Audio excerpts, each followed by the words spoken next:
You're listening to WTIM, your information station. It's time now for your expanded local news.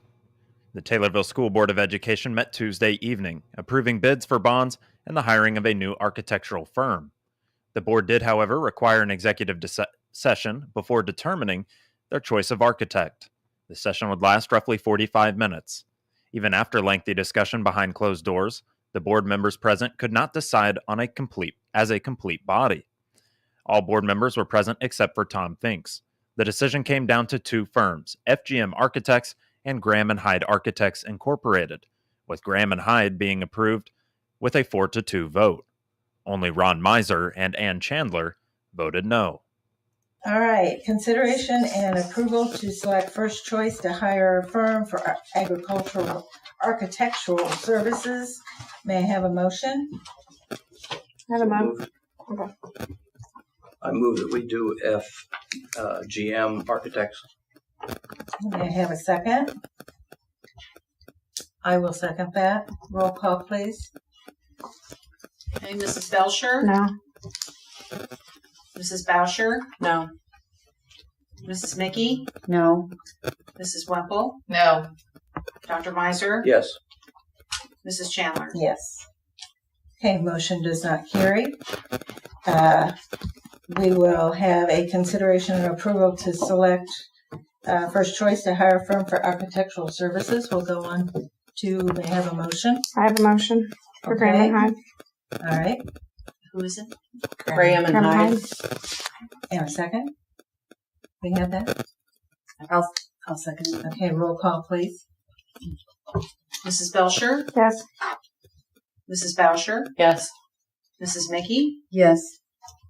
Mrs. Wemple? Yes. Dr. Miser? No. Mrs. Chandler? No. All right, motion carries 4-2. After wording on the bond resolution was changed in a previous meeting, the board looked to move forward with $15 million worth of general obligation alternate bonds. As they have done in the past, Taylorville School Board will utilize Bernardi Securities as the bond's underwriter. Okay, next on the agenda is consideration of a resolution providing for the issue and sale of not to exceed $15 million of general obligation alternate bonds for the purpose of improving the sites of and erecting, altering, repairing, and equipping school buildings and facilities. This seems redundant from what we've already done, but it's basically that the company who won the bid process for the purchase of our bonds is requesting this resolution be approved. May I have a motion? I'll make that motion. May I have Mrs. Belcher? May I have a second? I'll second it. All right, Mrs. Belcher, roll call, please. Mrs. Belcher? Yes. Mrs. Boucher? Yes. Mrs. Mickey? Yes. Mrs. Wemple? Yes. Dr. Miser? Yes. Mrs. Chandler? Yes. During the consent agenda, the board approved minutes from June, claims, the treasurer's report, and more. During the superintendent's report, Bruley notes that the Taylorville High School will soon open to the public, with plans being made for an open house. Project at Taylorville High School is still underway with the asbestos removal. We should hope to get into the, did I say Taylorville High School? Yeah. Taylorville Junior High School, thank you.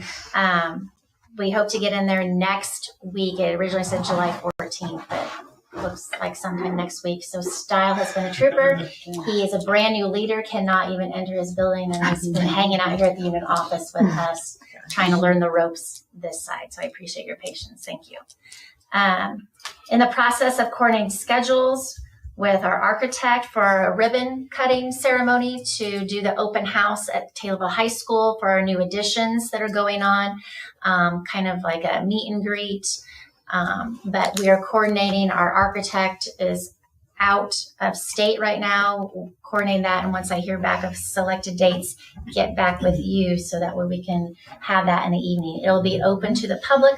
We'll advertise it in the Breeze Courier through WTIM. We'll make sure everyone is aware of that. So we like to have the community come in and take a look at all the great things that have occurred with the construction project so far. And then finally, we have the auditors here. As you know, they're doing their on-site report. They will finish up sometime next week. To learn more about the Taylorville School District and its Board of Education, visit tcusd3.org. The next Taylorville CUSD number 3 Board of Education meeting will be on August 12th of 2025.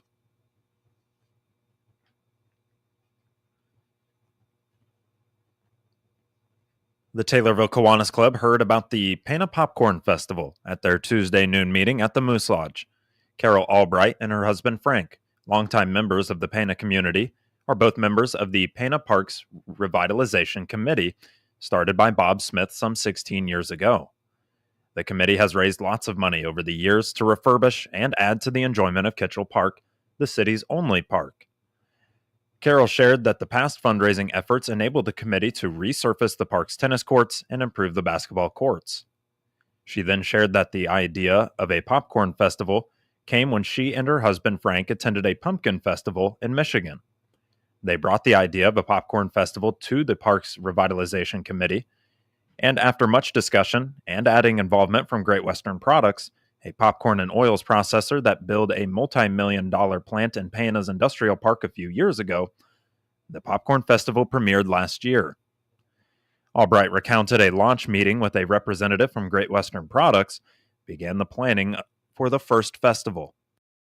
We go to lunch and we learned all about popcorn, how they grow it, make it, the different kinds of popcorn, how they clean it, on and on. So after that, he says, well, now tell me about the festival. What are your plans? Well, at that point, we didn't have too many plans. And I thought, no, I got to be honest with him. I said, well, we've never done this before. Probably we don't even know what we're doing, but we're going to try it. We have some ideas. He said, I'll tell you what. He said, first, you got to get sponsors to do some of your things. And I said, well, okay, we knew we had to do an advertising book to kind of publicize our event. We knew that. And he said, if you let me be your main sponsor for the event, he said, I'll give you $10,000. So I nearly fell off the chair, but I tried to act composed. So that's how it all started. And he told us to go out and get sponsors for different events and things and stuff like that. And so then when I took that back to the committee, then that was like in November, then they all got excited. Great Western employees pop and give away bags of popcorn all day at no charge. Carol told Kiwanis members this year's event is Saturday, July 26th from 9 until 9 in Kitchell Park. A host of tournaments for young and old, food and retail vendors, and entertainment will be offered. The Taylorville Kiwanis Club is part of a global organization of volunteers dedicated to improving the world one child and one community at a time. Weekly meetings are held Tuesdays at noon at the Taylorville Moose Lodge. For information on the club, go to TaylorvilleKiwanis.com.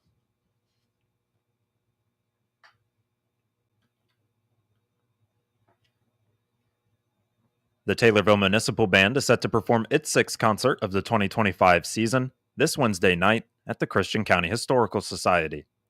The concert starts at 7 p.m. and is free and open to the public.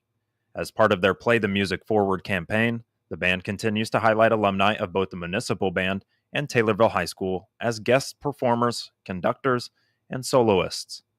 This week's concert will feature guest soloist Dorian Chase and Kara Reveco, along with guest conductor Patrick Ward. All are proud alumni of the Taylorville High School and Municipal Band. Selections from the evening may include Victory Overture, Semper Fidelis, The Civil War, and music from How to Train Your Dragon, among others. Donations will be accepted to benefit music programs in Taylorville schools. You can stay up to date by following the Taylorville Municipal Band at their Facebook page. This will conclude the first portion of your expanded local news, and it's brought to you by Taylorville Community Credit Union. Community Credit Union. Are you looking for a great CD rate? If you are, TCCU has amazing rates from our 7-month special to our 60-month CD. If you are looking for a great investment, now is the time to put your money to work in a TCCU CD. Our minimum deposit is $1,000. For more information, please contact us at any of our convenient locations in Taylorville, Pana, Hillsborough, Litchfield, or online at tccu.org. Dividends will be compounded monthly. A penalty for early withdrawal may be imposed. Fees could reduce earnings on the account. Member NCUA. The city of Pana has packed a lot of plans and projects in during these warmer months, with some starting soon. 6th Street will see itself resurfaced, and the Illinois Department of Transportation is nearing its start date for Route 29. After acquiring the Roseland Theater earlier this year, Pana has completed roof and gutter renovations to keep it as a staple of the community. The city is also working towards bidding out their People's Plaza project, with hopes to bring a new outdoor space by year end. Kim Toberman is the Pana City Clerk and first discusses some of the road projects and more to expect later this summer. So one of the ones that we've been working on for quite some time is the 6th Street transmission main replacement project. This is the main transmission line that brings water from the lake to the city.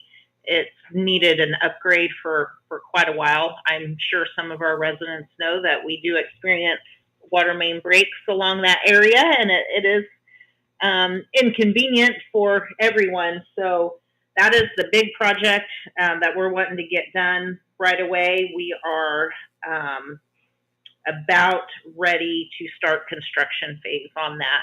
So very exciting. One of the other things is a 6th Street resurfacing project.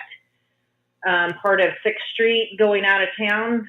We're working with Benton Engineering and IDOT on doing a resurfacing project. So we got that going. Of course, IDOT has plans for resurfacing of Route 29 coming into town. I know there's been some delays, and we've been waiting on that project for a couple years, but they are in full planning, full force with that. So we hope to see some information soon on when that project will start. Toberman shares an update on the People's Plaza. While things aren't going as quickly as she might like, this project might be completed by later this fall. It's still a work in progress. I believe I talked one of the other times that we did secure a grant for that. So we've been going through the grant process. We did ask for an extension on the project as we try to get a clear plan for the area and for the future. So we do expect to go out for bid with that probably in I'd say within the next month. And then once that happens and we are able to accept a bid, it should start moving fairly quickly. Most likely, we would hope to get a little bit of time in to use it this fall, but it's definitely not going to be as early as we had originally hoped. At the start of this year, the city of Pana purchased the Roseland Theater. Toberman says recent renovations to the roof and gutters are complete, with much more to come. The city took on the Roseland Theater earlier this year. Our first full month of operating it was February. It's been going really well. We've put new roof and guttering on the facility, which has been needed for years. That will help tremendously with some of the issues they were having inside with leakage and water in the basement and things like that. So we're grateful that we were able to do that. We've made a few changes in the lobby to make it more accessible and easier to maneuver around. We moved the candy counter. We got new fountain machines from Pepsi. We had the floor cleaned and stripped and waxed. So, a few little things there to improve it. And then going forward, we are, looking into the main theater area to see what improvements we can do there. There's lots of things that need done as far as maintenance on the floor. The Pana Pool opened to the public back in June, and with several communities without a pool currently, Toberman invites the area to cool off there instead. We've had a very good season so far this year. We've had some great weather. I know there's a few other communities around here that their pools are not open, so I just like to invite everybody to come out and enjoy the summer, enjoy the pool. Our cost to get in is $3 per person. We are offering swimming lessons right now, or they're taking taking calls for swimming lessons in July. We have night swim on Thursdays, and we are doing a Monday, Wednesday, Friday lap swim for anyone 18 and older from, I think it's 8:45 to 9:45. So if you want to get some good exercise in, you can join them for the lap swim on those days. And we have a really good team this year. On July 26th, Kitchell Park will play host to the second annual Pana Popcorn Festival. Toberman is appreciative of all the hard work that's been done to improve the park by the Pana Parks Revitalization Committee.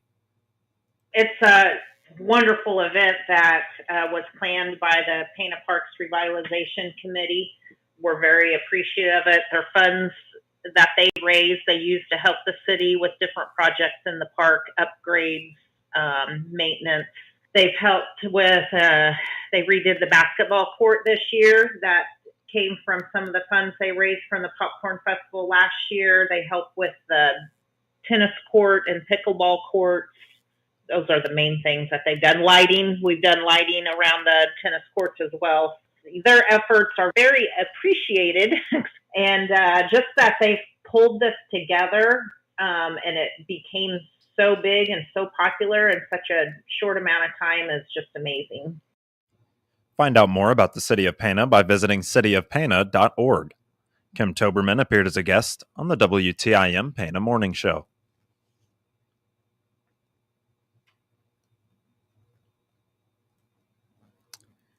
Plenty of talk about Japanese beetles as we move along in the Illinois growing season. Kelly Estes is the State Ag Pest Survey Coordinator.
You can follow Estes on X at ILPestSurvey.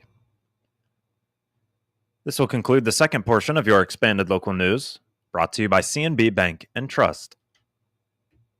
Simplify your finances with CNB's small business checking account. Start with just $200, no minimum balance, no monthly fee, and 150 free transactions each cycle. Enjoy digital banking, bill pay, a debit card, and e-statements. Plus, seamless QuickBooks uploads, all included. Keep your business organized, hassle-free, and in control so you can focus on growing, not banking. Visit your local CNB branch or call us today to open your small business checking account. Member FDIC, Equal Housing Lender.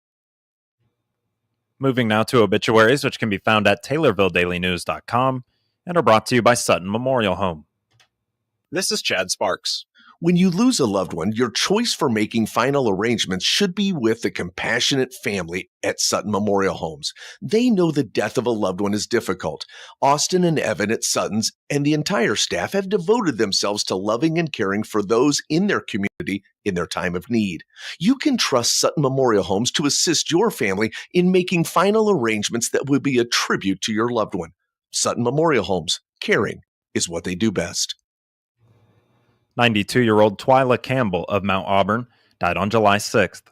Visitation is July 11th from 10 a.m. to 12 p.m. at Sutton Memorial Home in Taylorville. Funeral service will be July 11th at 12 p.m. at Sutton Memorial Home in Taylorville. Burial will be at Mount Auburn Cemetery. 70-year-old Rhonda J. Bramall of Mount Auburn died July 4th. Visitation is today, July 9th, from 10 a.m. to 11 a.m. at Full and Wider Park Funeral Home in Illiopolis. Funeral service will be July 9th at 11 a.m. at Full and Wider Park Funeral Home in Illiopolis. Burial will take place at Riverside Cemetery. 35-year-old Marshall Jarvis Jr. of Taylorville died on June 27th. Memorial visitation is July 9th from 12:30 p.m. to 2 p.m. at Masterson Funeral Home in Kincaid.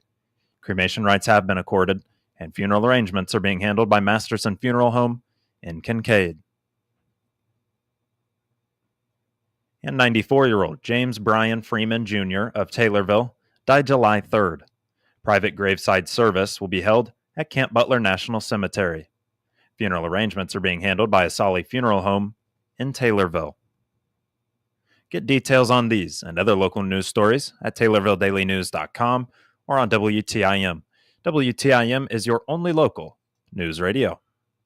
This is Blaine.